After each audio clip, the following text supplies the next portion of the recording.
Director, Hafid Lagwail, will offer brief welcome remarks. Good morning, everybody, and good afternoon. This is Hafid Lagwail. I'm talking to you, unfortunately, from an airport on my way out of DC. But I just wanted to welcome Tim and welcome you all to this important session. I think most of you probably have read Tim's paper. Anyway, I'll be online, at least through audio, the whole time. But thank you so very much. I look forward to hearing you, Tim. Thank you, Hafid. We're delighted to welcome our speaker, Tim Eaton, Senior Research Fellow at the Chatham House Middle East and North Africa program, joining us from London. His paper, Escaping the Cycle of Conflict in Libya, lays the foundation for today's discussion. At Stimson, our program examines how security, governance, and economic reforms intersect across North Africa and the Sahel, helping to strengthen institutions, foster inclusive growth, and support pragmatic diplomacy.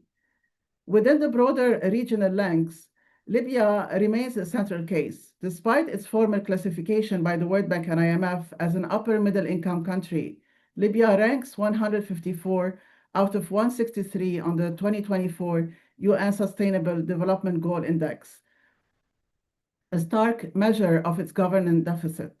Libya's economy is heavily dependent on oil and gas, which constitute 97% of export, more than 90% of fiscal revenue, and 68% of GDP.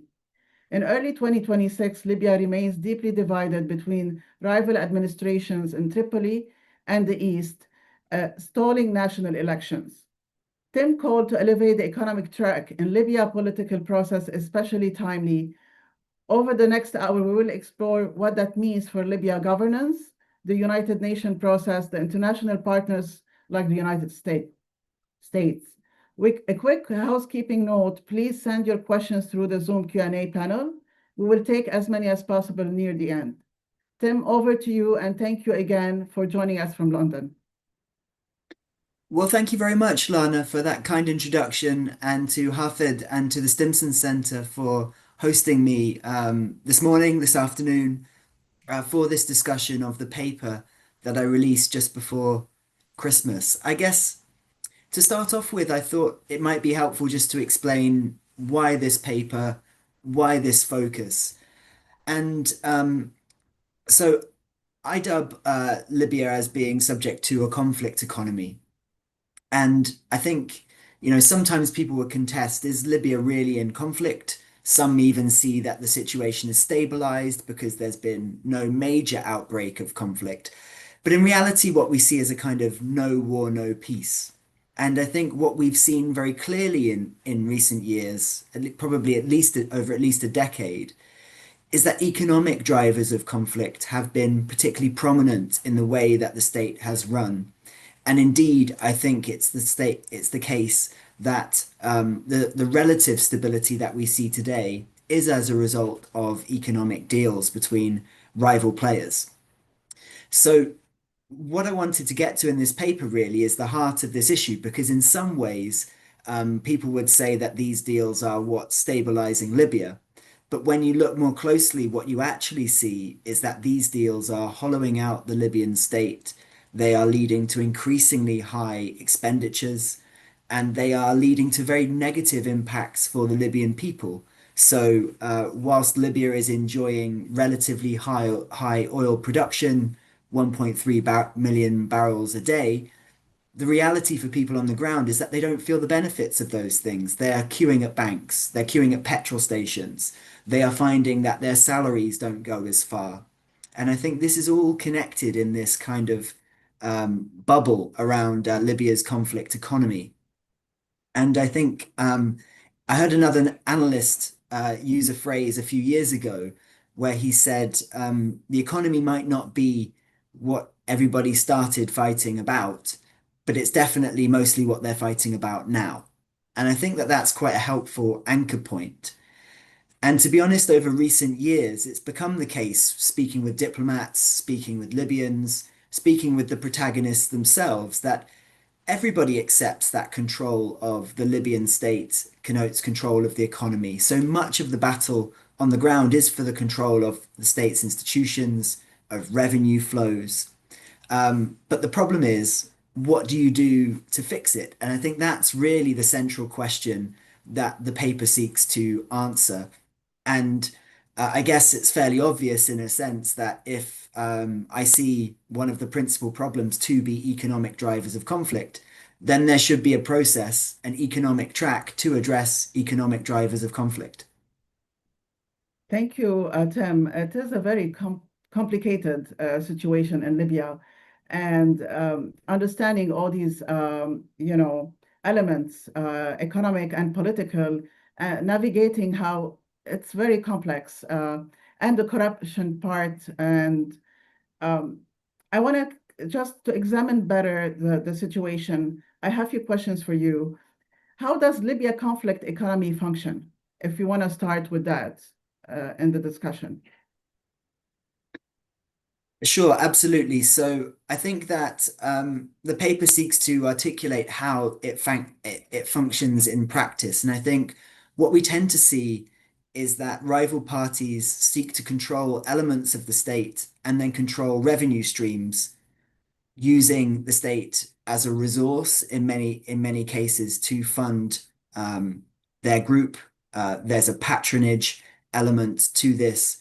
And I think what's particularly happened is that control of the state has become wrapped up in key personalities, individuals, families, and not in the institutions of the state. So, in particular, since 2022, we've seen a really big shift in the way that Libya's conflict economy has functioned.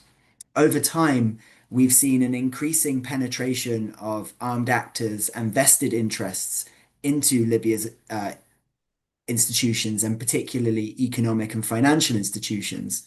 But after 2022, we really saw that accelerate, where a deal was effectively made in the oil sector, which allowed the East to obtain revenues from oil directly rather than having to route them through the central bank. This effectively rewired the flow of funds within the Libyan state and has led to a situation whereby vested interests, elite interests have been directly controlling state institutions to monetize their territorial control. And so that's manifested in a number of ways, but perhaps the two most critical ones when you look at the state's expenditure are in this rapid expansion of fuel subsidies and in a significant increase in so-called development expenditure. The paper details these numbers and they're pretty spectacular in a sense. We see that fuel subsidies more than double in the period since 2022. We see that there's no way that all of this fuel could be required for Libya. And in fact, we reach a point where perhaps as much as 9 billion went out the door in fuel subsidies in 2024 and potentially similar amount in 2025. And really, that's a source of funds which has been used by the powerful actors on the ground, the conflict actors, to furnish their own networks, because we know from speaking to Libyans that there isn't twice as much fuel available at the pump. And we also have a lot of questions about where much of that money went. Secondly, there's been a rapid expansion in so-called development spending through Belgasim Haftar's Reconstruction and Development Fund, as much as 12 billion in 2024. So these are really big numbers. And when you put it together, we actually see that in 2024, when we aggregate the numbers, that as much as 28 billion was spent on these expenditures, which don't flow formally through the Central Bank of Libya's kind of budgeting process, the extent that there is one, while only 20 billion went through that process. So over the course of a 3 or 4 year period, what we see is that the economy has shifted from one that's effectively dominated by the flow of funds through the Central Bank of Libya to one which is much more fragmented and allows for significant diversion of state funds. And over that period, the state's expenditures have expanded dramatically, but the public goods provided by the state have not. So it is a complicated issue. There's a lot going on here, but I think there's a graph in the paper which shows the shifts in these expenditures, which to my mind are perhaps the clearest exemplification of how Libya's conflict economy has evolved. Thank you, Tim. It's a very important issue to address in this Libya conflict. The economy is a major thing and how to provide stability to the country. Why have existing mediation efforts in the space not worked? Well, I think what's interesting in looking at economic drivers of conflict is that quite often when we think about the sequencing of how to resolve conflicts, mediators tend to come from a position where they feel that they need to get the key players around the table.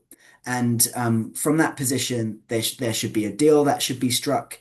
And then once there is an end to violence, that then creates the opportunity for other processes to be initiated, such as economic reform.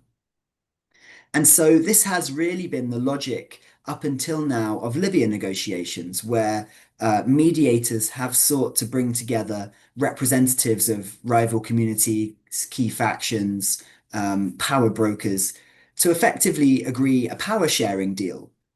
But the reality of that power sharing, when translated into the economy, is that these players have divided up the resources of the state among themselves in a way that allows them to stop fighting.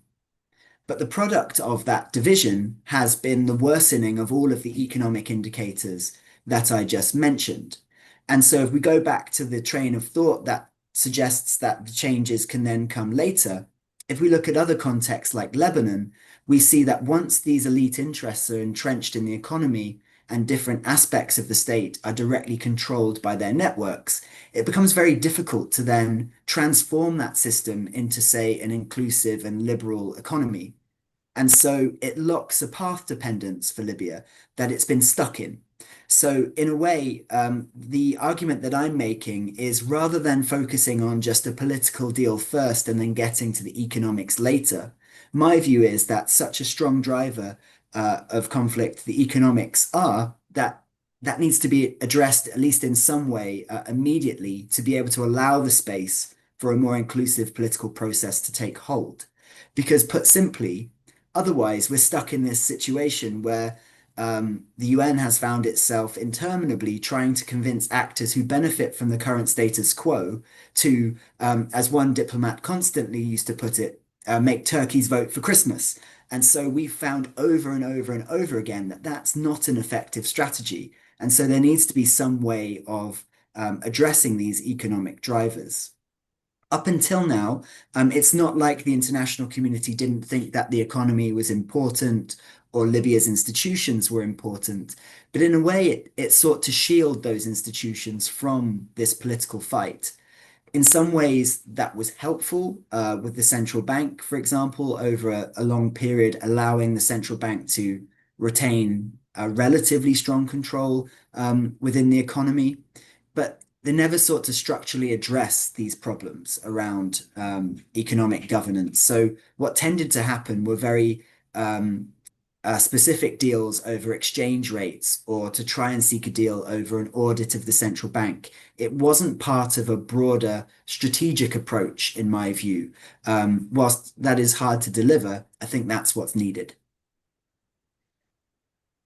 Yeah, again, it's very good comparison with Lebanon. As a Lebanese, I see this is an ongoing struggle that the Lebanese have to deal with. And you have the elite controlling, and they're not the elite, actually, they're warlords who did the war in Lebanon. And now they are in the parliament, the head of the parliament, head of, the parties. And it is a very difficult and complicated thing to break. Honestly, we need to break that. I want to just talk about a little bit of reforms. Reform pathways and sequencing among Libyan advocating reform. Some favor gradual change, others call for a full system overhaul. How do you assess this debate, and what balance between incremental and sweeping reform seems more realistic? Yeah, I think that's a great question and a real dilemma. So over the last decade or so, I've had many conversations with Libyan experts. What's interesting in a way is that many of them have a very similar problem diagnosis. They see the current structure of the Libyan state being so dependent on the public sector as unsustainable. They see it as ineffective, and they believe that there needs to be streamlining of the state. There needs to be reforms to the private sector, the oil sector. There needs to be a degree of decentralization from central authority, many people believe. But the question is kind of how you get there. And certainly for some people, they look at these things differently. Just as I'm sitting here in the UK, we'll have a constant fight about how the UK economy should function and who it should serve. This is the nature of politics. So it's not as if there's only one view. But I think the nub of the question which you've highlighted is important. How do you get to where you'd like to be? And so, as you noted, some economic experts say, look, so corrupt, so inept is this system that actually the only way you can change it is to kind of make really quite big, sweeping administrative reforms. They cite ideas like creating special zones, which would allow dramatic and rapid liberalization of the Libyan economy. They look at local governance reform as another potential route. And they put forward very, clever approaches such as the imposition of universal basic income to wean Libyans off of public sector employment. I think the challenge with this idea is that these are incredibly difficult policies to implement at the best of times, particularly when there isn't a broad consensus or strong leadership on how to implement them.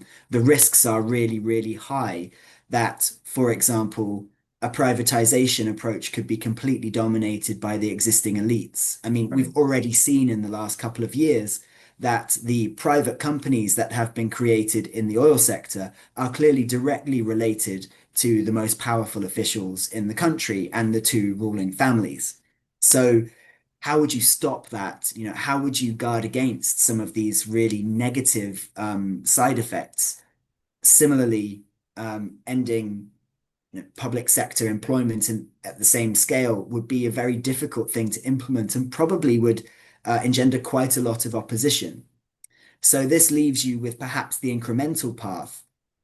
And the problem with that incremental path is how do you stop basically the existing holders of office from just really preventing that from really taking hold? And I think that's perhaps where the paper seeks to present a couple of ideas.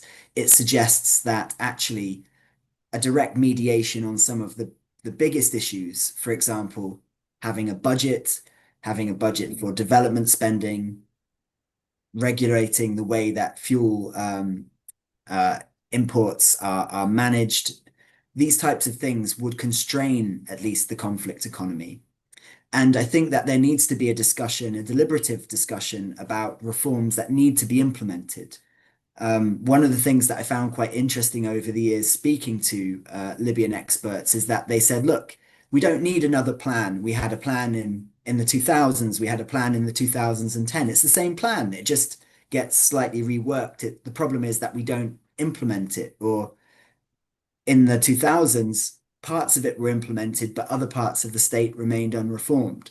So I think that this, in reality, is quite a long-term state-building approach, which requires a kind of buy-in from government to implement, to transition Libya to a more effective form of economic governance. And to my mind, that needs to involve the people, and that needs to involve a future unified government. So it's very difficult for me to see how reform can take place in the present circumstances where there are two governments and two families which seem to effectively dominate the economic scene.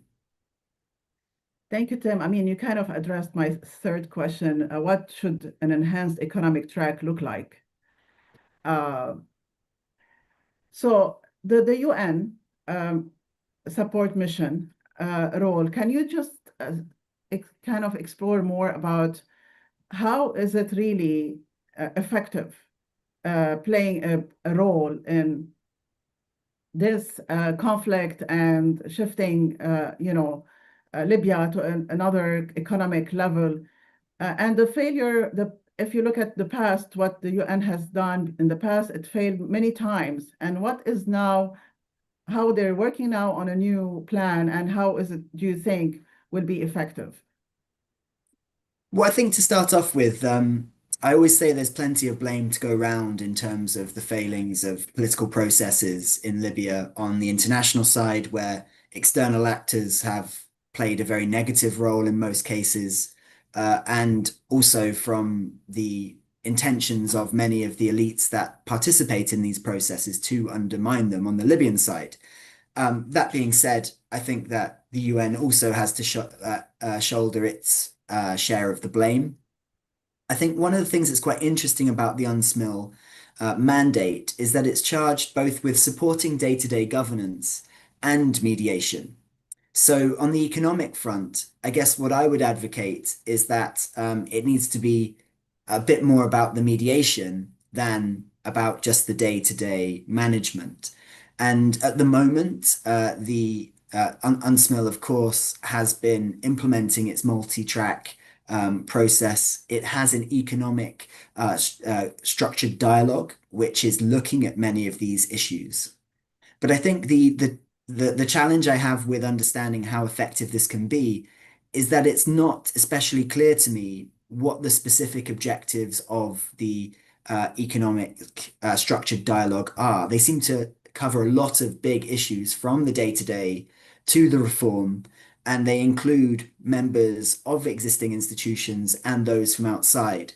And so I think the challenge needs to be that there needs to be much more streamlined approaches to tackling these areas. And in the paper, I suggested quite a pragmatic bifurcation, if you like, of this. And I think what I try to characterize is the need to move from discussion to mediation. It's not enough to sit down with the central bank governor and ask him his view on how he's going to tackle issues with letters of credit, or how the NOC is going to deal with issues going awry in fuel provision or in oil contracts. There needs to be a specific mediation. And I think there are some indications that this has kind of begun through the US administration in terms of their discussions on seeking a unified development budget, and also negotiating over budgets for the National Oil Corporation. I think that this should be something which should be strengthened and made more prominent, and pressure should be applied upon the main players to cut a deal. I mean, ultimately, no state can run without a budget, and Libya is operating a massive budget deficit, so it needs to sort these issues out. I think that's not really something that the UN itself can push, but it can support and work alongside the US, EU, and UK, the areas that have the main currency zones that deal with Libya, could really push on this front. And then on the UN side, I think the UN strength is bringing together the different elements of Libyan society to look at plans for reforming the economy and agreeing on some priorities. So the suggestion I've made here is that rather than trying to fix things from now onwards, that effort should focus on the point at which a new government is appointed. And so one of the critiques of processes up until now has been that the processes seem to end when a new elected government takes office, or a new government appointed or otherwise. And many of us have been quite critical of that because we fear that this creates a zero-sum game. Whoever becomes the new government just decides what comes next. So I think on the economic front, the structured dialogue could be really beneficial if it puts forward a program for that new government to implement. So it can look at measures regarding decentralization. It could look at topics that are innovative, like universal basic income, and it can start to put back together the checks and balances in economic governance. So for me, that's how I would split it, and I would have very targeted goals from those areas. Thank you, Tim.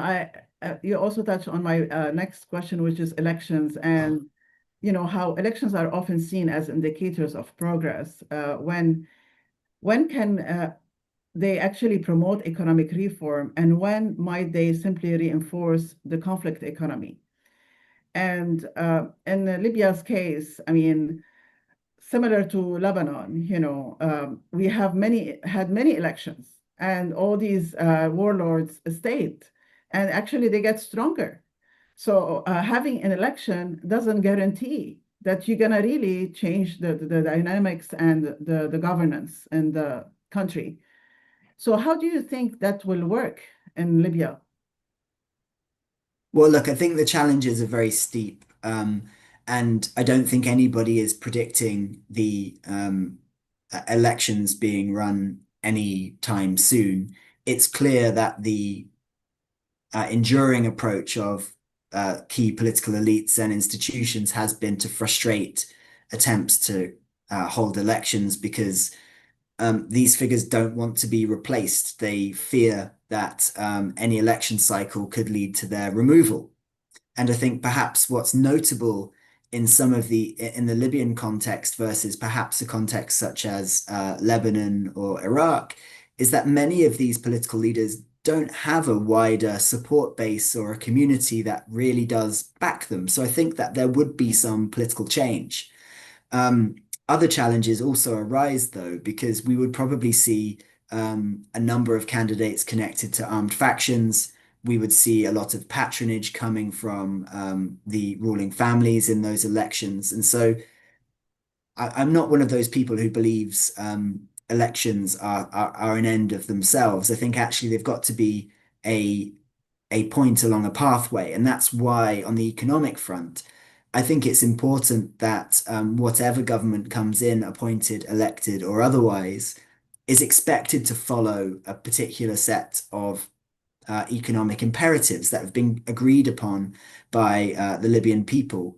Some would say this is a bit like a kind of constitutional effort, and I think that's not a bad analogy. I think trying to agree everything through a constitution and implementing it, a bit like that deal that I mentioned earlier, where the politics come first and then all of the economics follow, isn't something that tends to work in reality. So I think an incrementalist approach to establishing new ways of governing the Libyan state would be more effective, and perhaps is the only way to hold whoever enters office next to account, because otherwise Libyans will simply trade one patronage system for another.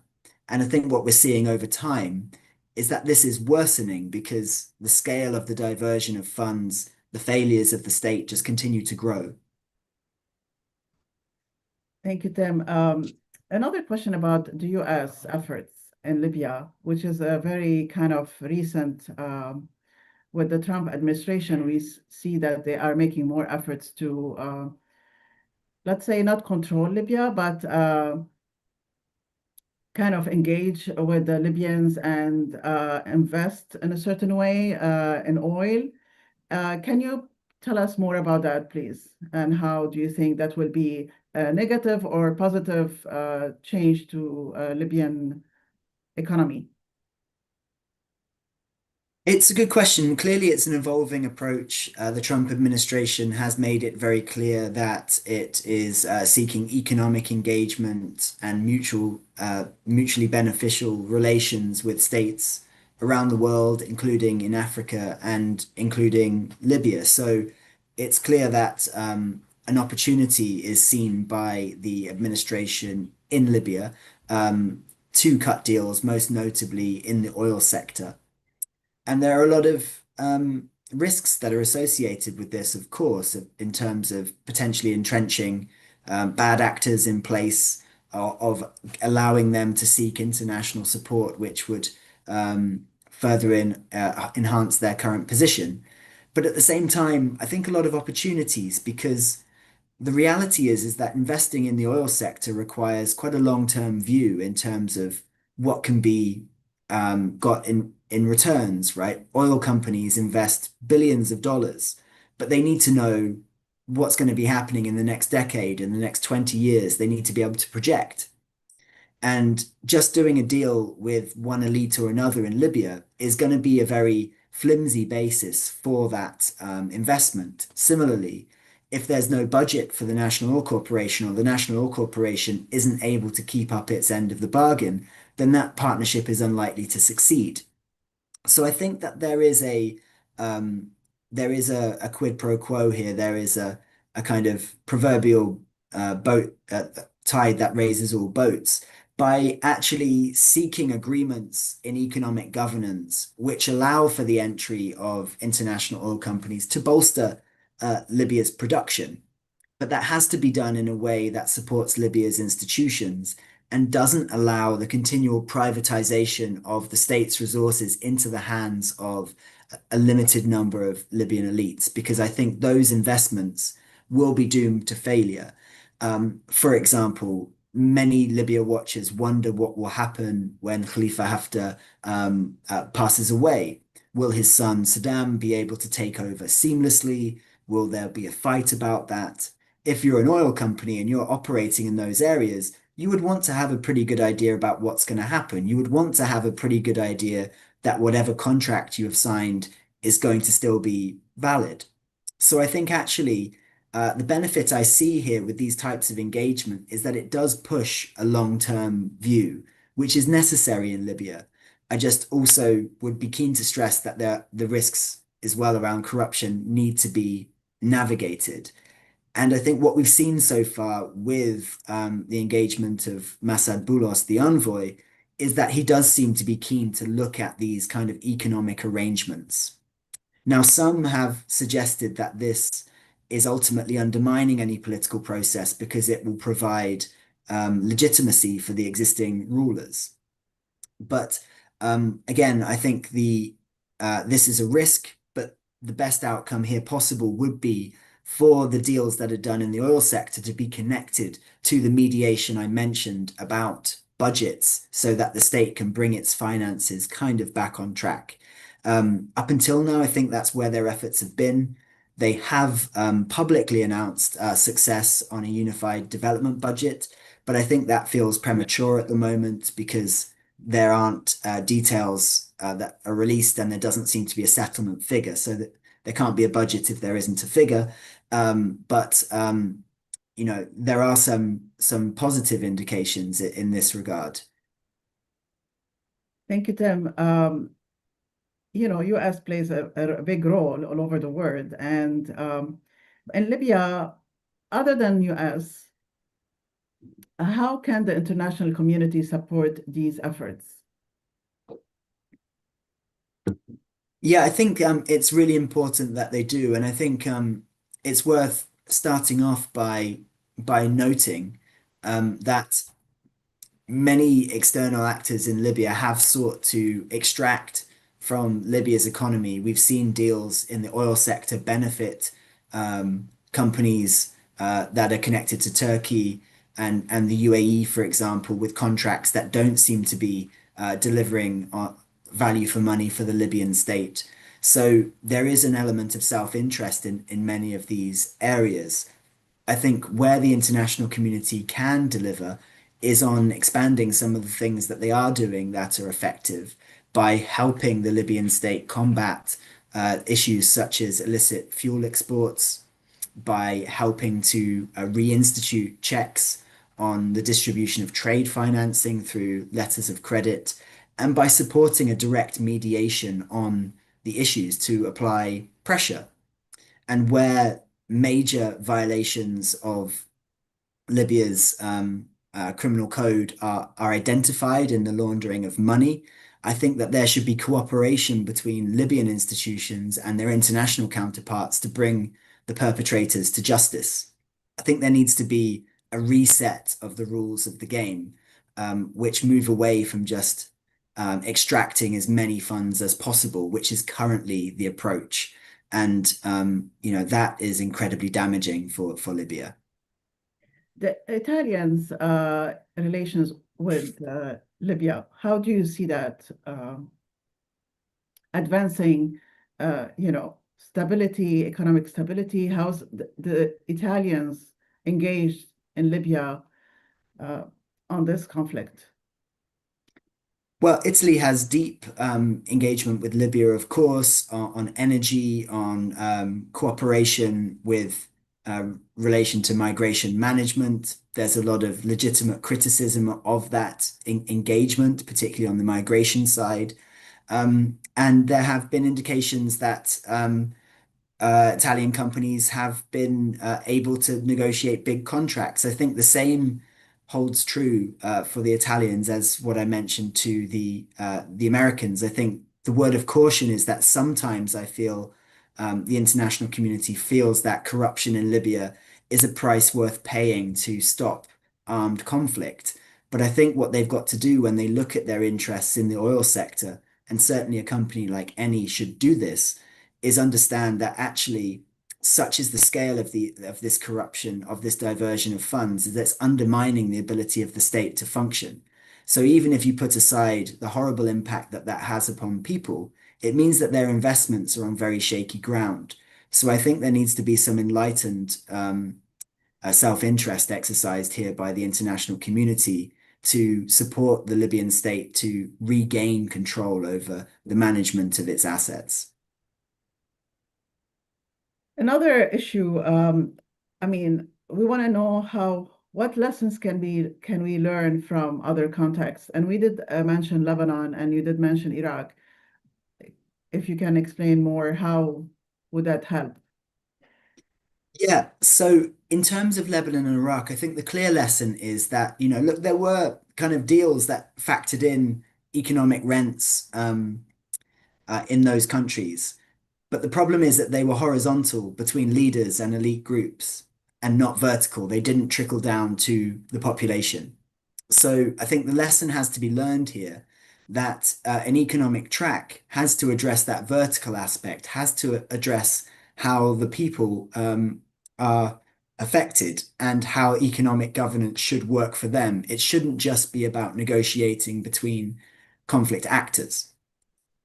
In other contexts, we've seen, whether it's South Sudan, whether it's Indonesia, whether it's Colombia, an increasing focus on looking to identify economic elements of peace deals, which I think is a relatively new area, but something which requires more focus. I think what we note from those deals is that in some cases, highly complex arrangements were agreed, which, theoretically addressed, many aspects of economic drivers of conflict. The problem is that they required implementation and follow-up that wasn't available, or expertise and state capacity that those states didn't have. So the lesson I draw from this is that whatever Libya develops has to be pragmatic enough and implementable in a concrete fashion. So rather than coming up with the perfect plan to address everything, I think it makes sense to prioritize, and I think it makes sense to put in place a very clear plan for implementation, which is why I've suggested this idea of presenting priorities for economic reform for a new government to address, as opposed to a very specific preordained formula for revenue sharing or something else, which would be very difficult to manage in practicality. Thank you, Tim. We're going to take a few questions from the audience. We received them on Q&A. The first one, your analysis convincingly highlights how rent-seeking and institutional fragmentation sustain Libya instability. However, given the entrenched interest benefiting from the current economic order, what realistic incentives could shift elite behavior toward genuine reform?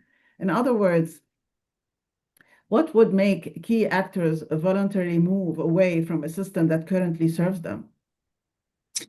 Yeah, so the incentives problem, I think, look, I think the international community has extensively tried the carrots option. I think there need to be some sticks as well.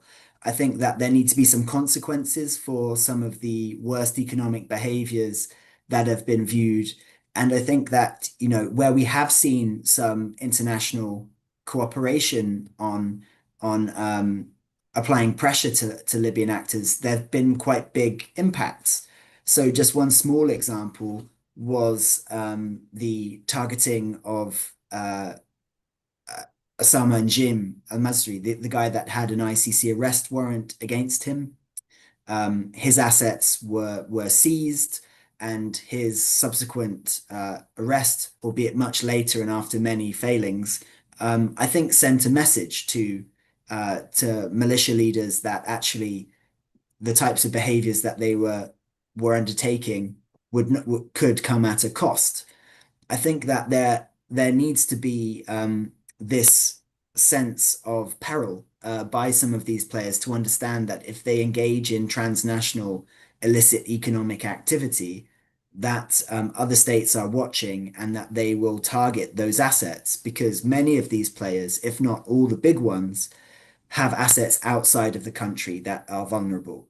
So I think that pressure being applied to them, greater scrutiny, support of institutions that can oversee how they function is really important. So in this regard, I'm very supportive of organizations and institutions such as the Audit Bureau and the work that they do to highlight the problems in the economic governance of the state. And I think, you know, where appropriate, I'm not an advocate of large scale sanctions, but I think targeted sanctions against networks that are proven to have stolen and diverted large amounts of public funds from Libya would be a very sensible and beneficial approach to the international community. Thank you, Tim. Another question, do you believe that supporting the private sector, especially local factories, could help create more jobs for Libyans, contribute to greater stability in the country, and reduce the near total reliance on imports from abroad? Also, could it encourage people to join the private sector instead of seeking government jobs? I don't profess to be any kind of private sector development expert. Listening to people who understand this topic well, note very clearly that they feel that Libya's private sector is heavily undermined by the almost constant and permanent presence of state sector companies and institutions, often that have unfair advantages in the marketplace and privileged access to tenders. So I think this is a big part of the problem because it doesn't really allow for a fair playing field for private sector development, real private sector development. I think the total reliance on imports is a significant problem, as anybody who is trying to import anything into Libya is finding right now with the rates of exchange. So I think, in the words of one expert who I've spoken with a lot over the years, it's very clear in sort of saying that, you know, there needs to be an actual private sector. Part of the problem as well is that many of the elements of the private sector that are deemed private sector in Libya are actually providing things to the state. The state is their only client, or they have sweetheart deals with the state as well. So this really does distort the Libyan marketplace, and there would need to be quite a big shift away from that kind of rents from seeping into the private sector. So for me, that would be a pretty key focus for reform. And I think, yes, I mean, there should be, there are all kinds of opportunities for private sector development in Libya. Anybody who's been there realizes that there's no shortage of entrepreneurial spirit and efforts, but the operating environment's just so difficult. And I guess one final point is that there's a big cultural aspect here that many people are a bit distrustful of what the private sector can offer. They worry that without a guaranteed pension from the public sector, that they would be vulnerable. And so in many cases, people choose long-term security over short-term increase of wages. So there needs to be a kind of change in public perception on this as well. I think in reality, Libyans would need to shift from their psychological reliance on the state as well, which is not an easy thing to do. Which is the opposite of actually the Lebanese, because they went really into the business sector and developed more businesses, not relied on the state jobs only. But corruption stayed anyways in both cases. But for some reason, the Libyans seem to be more, like you said, they kind of more understand that the job states, being a state employee, has a more protection. than working in a business field but I don't understand that kind of concept that the Libyan have. Why do you think they have that kind of Well, I think it's they're trapped in that system? I think Libyans will have many different views on this, but I think there's a structural aspect to this, right? In the fact that the predominant source of wealth, as you noted in the introduction, is hydrocarbons, is oil and gas. You know, people say 97%. To me, it feels like more than that. So ultimately, up until now, it's been the state that's dominated the extraction and distribution of that money. So if you want to obtain revenues, obtaining a stake in the state has been the way to do it, and cutting deals and having business partnerships with state institutions have been some of the most profitable business deals that one could do. I think, as I mentioned a couple of times, perhaps what's concerning is that we're also shifting towards a kind of crony capitalism model where some of the private sector vehicles that we see emerging are very clearly directly from vested interests in the governance of the state. So that again, you know, whilst the state might present that as private sector to development, I wouldn't see it as such. Thank you, Tim. Another question, could one not argue that progress on economic issues such as the sharing of oil revenues between Libya regions need to first be tackled to create the trust needed for ultimately organizing elections? It's a fair point. Certainly, a number of people have made this point to me. I've met experts who have very sensible suggestions about allocating quotas, for example, in terms of the distribution and establishing quotas for different aspects of government competencies so that the resources are directly related to the outputs of the state. Um, I think the challenge, as I've noticed from this type of discussion, is that what you don't want to do is decentralize the corruption or the patronage just from the center to the political periphery. So when I see these discussions sometimes among the political elites, they're looking to allocate excessive amounts to a particular community. And really, it then becomes about division of the wealth as opposed to what's done with it. And I think that's quite an important distinction to make. So for me, it's less about whether it's a decentralized or centralized system. It's about the way that that system produces public goods. You know, why aren't Libyans able to access oxygen in hospitals, despite the fact that those hospitals have seemingly been allocated budgets for the provision of oxygen and medicines? You know, why are they not able to, in many places across the country, access fuel at subsidized rates? I mean, many economists can think that those subsidized rates are crazy, but in many places across the country, they simply don't exist. So it's not just how you distribute the funds, it's connecting it to outputs, which I think is the most important part. So I would worry that agreeing the division of funds ahead of the election of a government would just be a means of creating a new decentralized debate over diversion of funds to vested interests at a local level. Thank you, Tim. One more question here. How can oil revenue management be insulated from political manipulation, if at all? Well, I think the international community's got to take a lot of blame here because they've really presided over the collapse of checks and balances in the management of Libya's oil sector, and they have extracted zero, uh, concessions. There have been no consequences for those who have really perpetrated probably quite significant crimes in many cases. So what they can do is major things like put the fuel subsidies back with the central bank. It shouldn't be that institutional customers decide how much fuel they should be provided with, and that they can decide that they now need twice as much the following year. There should be a budget for this. That should be separated from the NOC's operating budget. There should be a clear operating budget for the NOC. There should be a development budget for the NOC. There should be a budget for the state.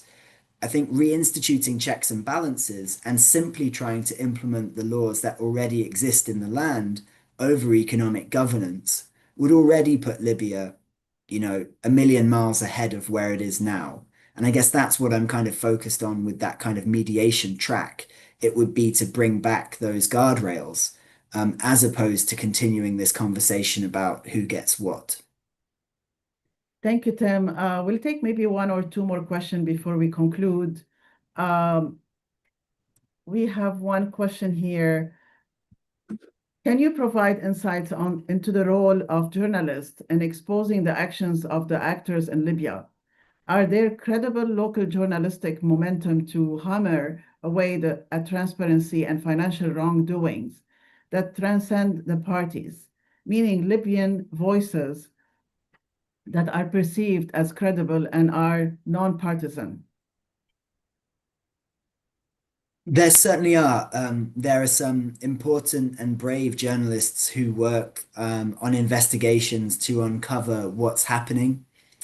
I think what has been noticeable over recent years is many of these journalists, if not all, have had to leave the country, and in at least one prominent example, have been detained.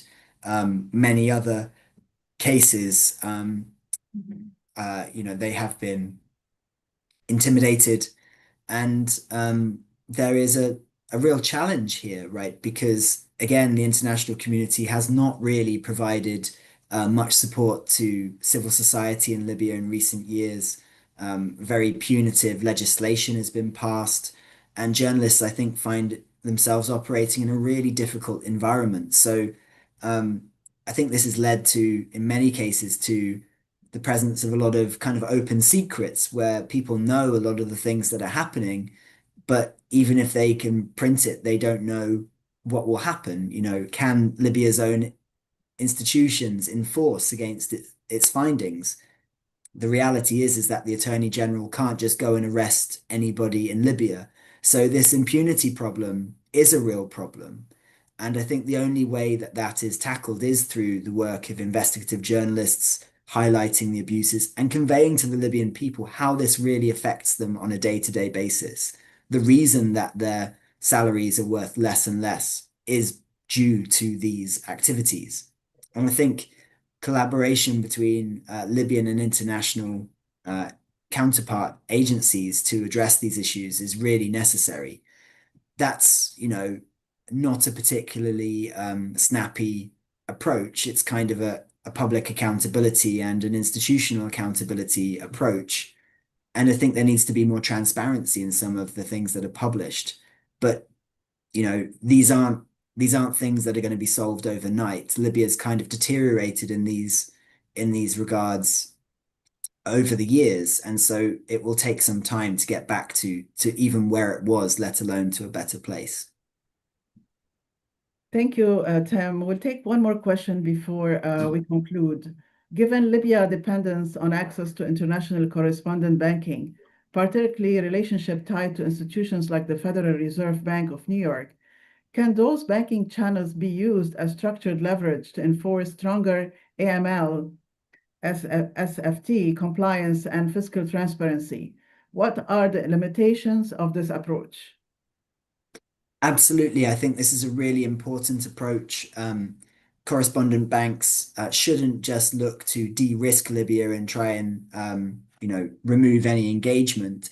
But I think actually looking at enhanced due diligence, know your customer requirements is really important and could play a really strong role in actually moderating the behavior of some of these players in Libya.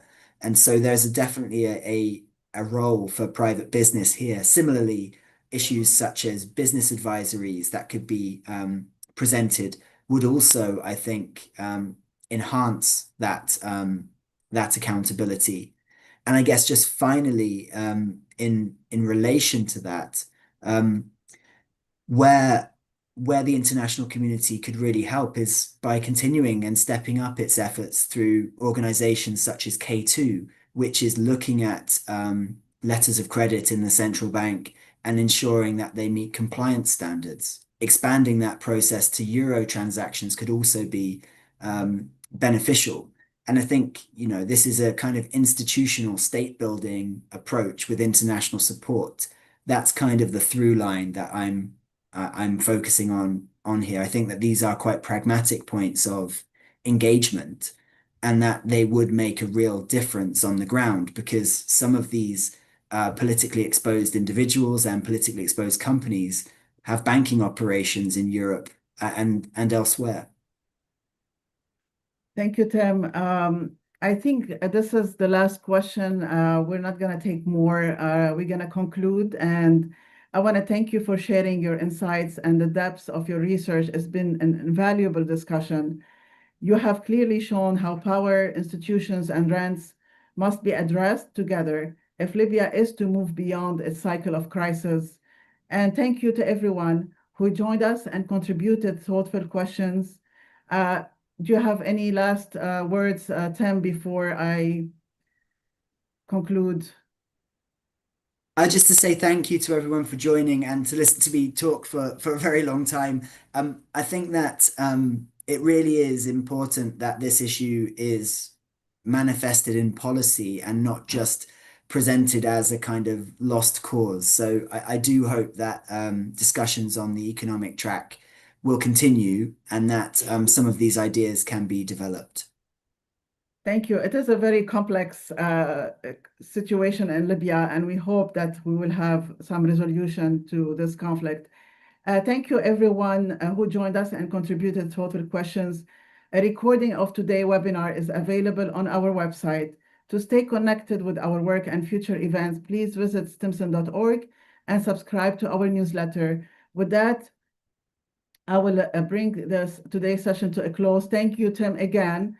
And thank you, everyone. We look forward to seeing you next time. Thank you so much.